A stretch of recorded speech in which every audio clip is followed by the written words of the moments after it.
Dios le bendiga, familia, y una vez más para enseñar o predicar de la hermosa, maravillosa palabra de Dios. Ha hecho un buen día aquí por Tampa, Florida.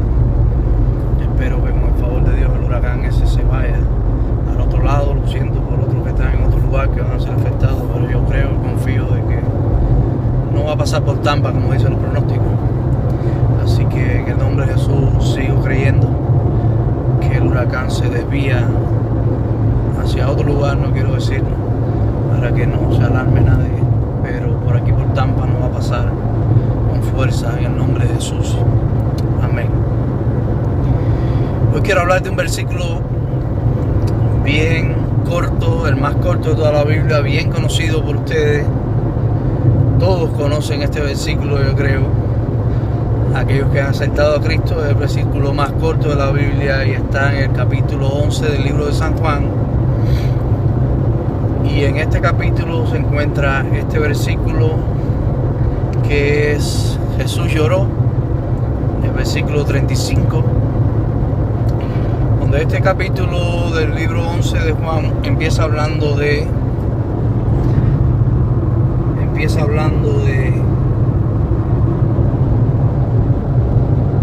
la muerte de Lázaro y termina con la resurrección de Lázaro después de 4 días, que ya es día. Jesucristo va a Betania, se encuentra con Marta, cuenta la palabra de Dios, y Marta le dice que si hubiese venido antes su hermano Lázaro no hubiese muerto. Algunos creen que Jesús lloró porque Lázaro había muerto, pero sin embargo Jesús le iba a resucitar. Aquí también dice que se conmueve cuando ve a María llorando, a todos los judíos que estaban llorando. Eso dice la Biblia, que él ríe con los que ríe y llora con los que lloran. Uno se goza con los que se gozan y a veces sufre con los que están sufriendo. Pero en realidad no se sabe con exactitud por qué Jesús lloró. Esto es como una interrogante que hay aquí. Lo que más se asemeja es que Jesús llora al verlos a ellos sufriendo, llorar ahí frente a la tumba de Lázaro. Dice que es que Jesús llora. Pero también Jesús pudo haber llorado por la incredulidad que estaba en ellos, porque Jesús, cuando tiene el encuentro con Marta, y Marta le dice: si hubieses estado aquí, mi hermano Lázaro no hubiera muerto.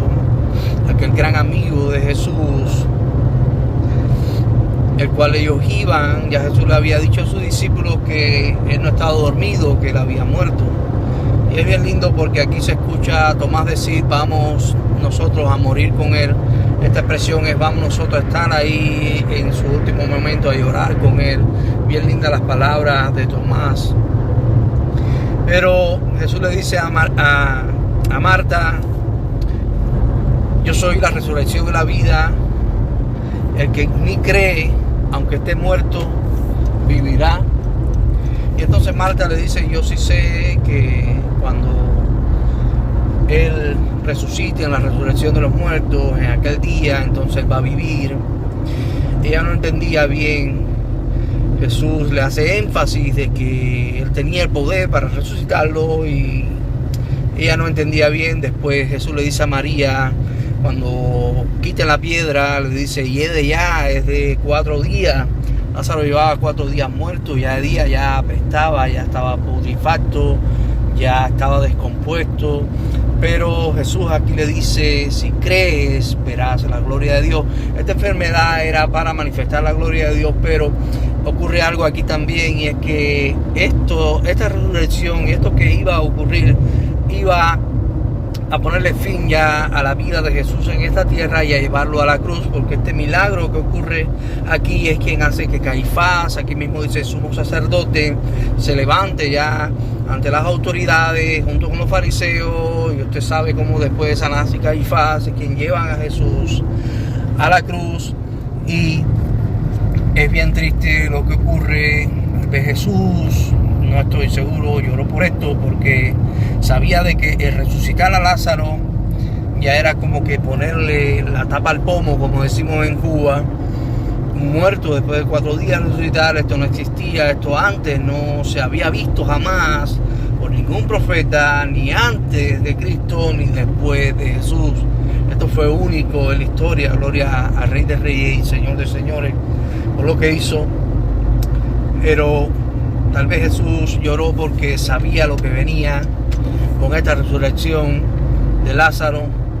Tal vez Jesús lloró porque estaba conmovido ahí con los judíos y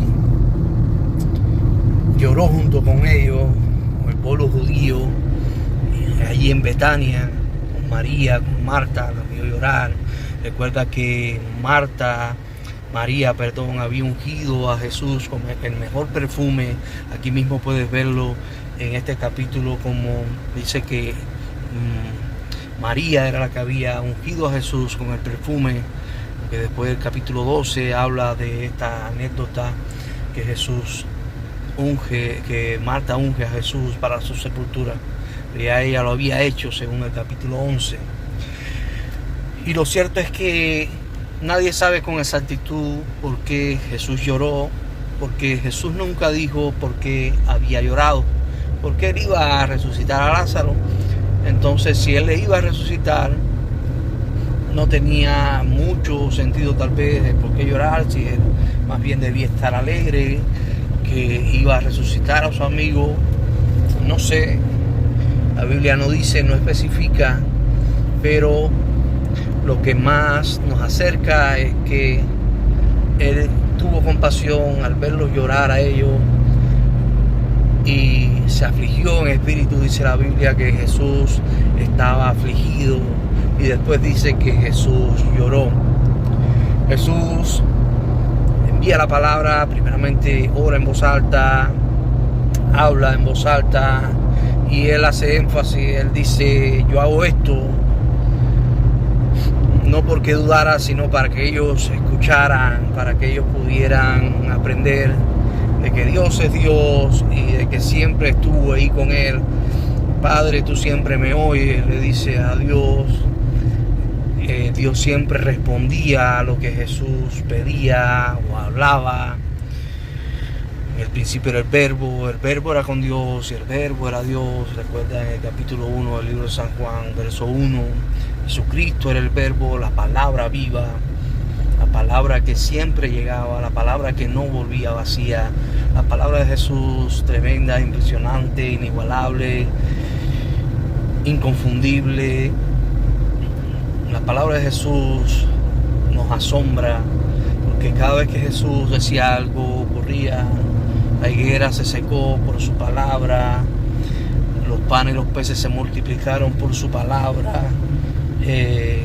Por su palabra cesó la tempestad, por su palabra se levantó aquel paralítico de Marcos capítulo 2, por su palabra echó fuera a una legión de demonios, a 2000 y tantos demonios ahí en Gadara.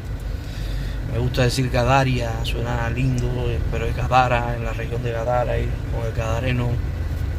Por su palabra todo era respondido a la palabra de Dios. No había nada que Jesús no hablara que el Padre no le respondiese. Wow, tremendo, esto me impresiona, me llena de gozo, me llena de esperanza, de fe. Qué lindo es poder vivir una vida de que cuando tú clamas a Dios, Dios siempre te va a responder, porque tú clamas bien y tú pides lo que a Dios le agrada conforme al corazón de Dios, y Dios siempre vaya a responder. Y es tremendo como Él responde. Después de 4 días Lázaro resucita. Había un propósito en la vida de Lázaro que tenía que cumplirse, aunque él era amigo de Jesús. Cuenta la historia que después que Jesús lo llevan a la cruz, un poco después de la resurrección de Lázaro, porque él se aparta por poco tiempo, ya estaba cerca las Pascuas, las fiestas, y Jesucristo entonces después entra en Jerusalén y tiran las ramas. Usted conoce la Biblia. Pero Lázaro, después que Jesús resucita al tercer día, esta es la resurrección para mí más impresionante. Dios es quien resucita al Hijo. Por eso la resurrección más grande que yo veo en Jesús es la que Jesús hace con Lázaro, porque cuando Él resucita, dice la Biblia que es el Padre que resucitó al Hijo, pero la resurrección más tremenda fue la de Cristo, porque después de estar herido, molido, fue, dice, por nuestras rebeliones, ser atravesado por una lanza, por el costado, atravesado por clavos en los pies, en las manos, desangrado ahí, como cordero al sacrificio, como aquel cordero inmolado que cayó y fue allí a la cruz por nosotros, para nosotros poder vencer en este tiempo. En aquellos tiempos, antes de Jesús, las personas hacían daño y vivían en pecado, hacían lo malo y caían con lepra, con úlcera. En una ocasión eran mordidos por serpiente y tuvo que levantarse la serpiente en el desierto, aquella serpiente de bronce, porque cae esta maldición sobre el pueblo. Ellos dijeron: nos trajiste a morir aquí en el desierto, y fueron atacados por serpientes, muchas serpientes, y muchos murieron mordidos por serpiente. Y Jesús iba a levantar así como aquella serpiente que se levantó en el desierto para traernos vida, para traernos libertad de todo lo que se levantase con nosotros, para que cada vez que clamemos, cada día es un día diferente, cada día podemos ser perdonados. Antes no había ese perdón, antes la gente caía con lepra hasta morir, antes la gente, al no ser aquel que fue sano de lepra, usted conoce Naamán, con ahí Eliseo, cuando Eliseo en Segunda de Reyes aquí habla de esto.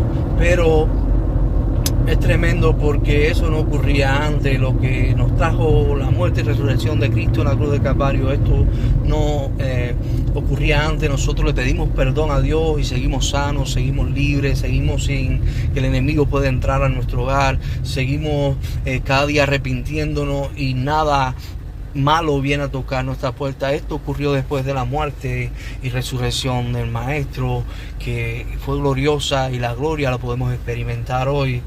Es bien lindo como esa sangre nos libra de pecado, nos limpia cada día. En Lázaro había un propósito, el cual se iba a cumplir, según cuenta la historia.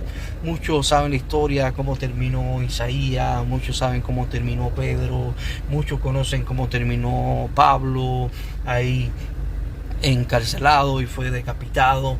Muchos saben cómo murió Esteban, y murieron aquellos grandes hombres, por ejemplo Juan, ahí que fue desterrado en aquella isla de Patmos, una isla bien triste, llena de piedra, él solo en aquel lugar.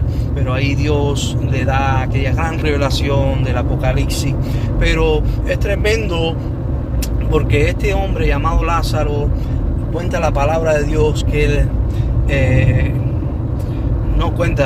la palabra de Dios no lo dice, lo cuenta la historia. Así que me retracto de lo que dije. Estoy metido aquí en la palabra, a veces se me van cosas que no debo decir. Pero cuenta la historia de que muchos, después de la muerte y resurrección de Cristo, que estuvo 40 días, 40 noches viniendo y después fue alzado en las nubes. Usted puede ver en Hechos capítulo 1 ahí como Jesús fue alzado en las nubes ya completamente al Padre. Y después de esto viene una gran persecución. Usted conoce el libro de los Hechos sobre la iglesia y cómo mataban a los cristianos y los quemaban. Y cuando aquel emperador Nerón, bien malvado, asesino, bien diablo, porque era diablo, el enemigo mismo ahí en él, quemaba a los cristianos en la noche para alumbrar la ciudad, allá en Roma. Muchos fueron esparcidos por la tierra. Era bien difícil ser cristiano. Aquellos eran hombres y mujeres de Dios tremendas, y cada día se añadían más a la iglesia los que habían de ser salvos. Pero la historia cuenta de Lázaro, que Lázaro con María, con Marta y otros judíos, entre ellos aquel que lleva la cruz de Jesús, José de Arimatea, quien carga la cruz de Jesús, ellos fueron echados a la mar, a la deriva, en un barco, y fueron a parar a Francia. Y lo que se cuenta es que en Francia este gran hombre de Dios llamado Lázaro, por el cual dice la Biblia que Jesús lloró en Juan capítulo 11, verso 35, este Lázaro terminó siendo el primer obispo en Marsella, Francia, un hombre con un testimonio tremendo, un hombre que muchos venían a los pies de Cristo por la predicación de Lázaro, de sus hermanas que testificaban de que estuvo muerto por 4 días, de cómo Jesús le resucitó. Lázaro era amigo de Jesús, Lázaro conocía bien a Jesús, Marta conocía bien a Jesús, María también conoció bien a Jesús, y ellos predicaban, enseñaban, y Lázaro era obispo en Francia, Marsella, según la historia, y ahí es donde él termina sus días como obispo predicando el evangelio. Y se cuenta que 30 años después Lázaro vuelve a morir físicamente para vivir con el Padre 30 años después que Cristo muere, resucita. 30 años después Lázaro es que muere siendo obispo en Marsella, Francia. Alabado sea el nombre de Jesús. Pero es bien lindo como Jesús pudo, aún sabiendo que esto le iba a costar su propia vida, resucitar a Lázaro de entre los muertos. Después de 4 días Jesús le resucitó, y es la primera vez que se cuenta que Jesús lloró en la Biblia. Después la otra vez fue cuando lloró sangre allí en el monte, donde ya estaba ya a punto de ir a la cruz. Estaba pasando por un momento bien difícil. Él iba a cargar con todos nuestros pecados, el pecado de la humanidad iba a caer sobre él, como estaba escrito, y al justo lo llevaron ahí a morir sin ser hallado causa alguna sobre él. Pilato no halló ninguna causa como juzgarle, pero estaba escrito y debía cumplirse, y se cumplió como siempre estuvo escrito y hablaron los profetas, y así fue. Y es tremendo. Podemos ver aquí cómo Jesús lloró con Lázaro, y podemos ver lo que vino después de la resurrección de Lázaro, la gran persecución detrás de Jesús para destruir su vida. Y entonces en sí esta palabra aquí, este versículo corto donde dice Jesús lloró, no se sabe exactamente por qué es que Jesús lloró, porque es triste también ver la falta de fe en las personas, como muchos tienen que ver para creer, y aún así muchos viendo no creen, y es algo que nos aleja de Dios, el tener falta de fe. Dice que sin fe es imposible agradar a Dios, pero lo contrario de esto es que si alguien tiene fe, alguien va a agradar a Dios en todo tiempo, y va a ser alguien que le causa una satisfacción a nuestro Dios cuando creemos y tenemos fe y vivimos por esa fe que habla Hebreos 11:1. Es pues la fe, la certeza de lo que se espera, la convicción de lo que no se ve. Así que sigue confiando, sigue adelante. La palabra de Dios es linda, es viva, es eficaz, es más cortante, es toda espada de 2 filos que penetra hasta partir del alma, las coyunturas, de los tuétanos. Dice que revelando aún los pensamientos que están en cada uno. La palabra de Dios nunca deja de ser. El cielo y la tierra pasarán, pero mis palabras no pasarán, dice el Señor. Así que Dios te bendiga. Espero que haya podido hoy darte un poco más de lo que Dios ha puesto en mí, la palabra de Dios en mi vida, la cual amo, la cual sigo y la cual voy a seguir predicando hasta el día que muera. No soy perfecto, tampoco tú lo eres. Reconoce que necesitamos de Dios y que la gracia y la misericordia de Dios está con nosotros cada día para perdonarnos, y por eso es que vivimos la vida que vivimos gracias a la misericordia, que es el regalo que no merecimos nunca ni merecemos jamás. Es el regalo de Cristo en nuestras vidas para ayudarnos cada día a vivir en su palabra, en bendición, en amor los unos con los otros, y seguir confiando porque Él sigue siendo Dios. No dejes que la religión te aparte de Dios, no dejes que la religión te haga sentir algo mal por tu hermano, no dejes que el dinero cubra tu corazón y te aleje de Dios. No deje que nada pueda alejarte de Cristo. Sigue buscando a Dios, sigue buscando ahí lo más grande, la fuente de vida, que es nuestro Jesús en todo tiempo. Él es la fuente de vida eterna. En el nombre de Jesús, amén, amén.